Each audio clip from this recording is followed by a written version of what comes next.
Viral, seorang pria tadah BBM sisa dari tangki truk Pertamina di Jakarta Utara.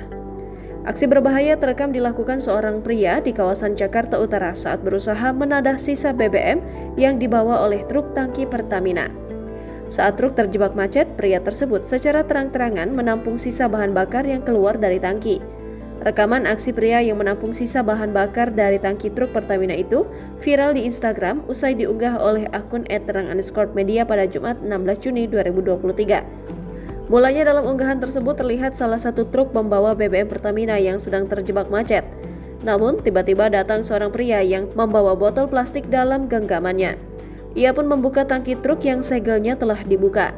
Botol plastik yang sudah dipasangi selang tersebut diletakkannya di bawah tangki untuk menampung BBM yang masih tersisa. Menariknya, supir truk terlihat membiarkan aksi dari pria tersebut. Sejumlah warganet menuturkan aksi tersebut memang kerap terjadi. Hal itu dilakukan untuk menafkahi nafkah oleh sebagian orang yang mengalami kesulitan ekonomi.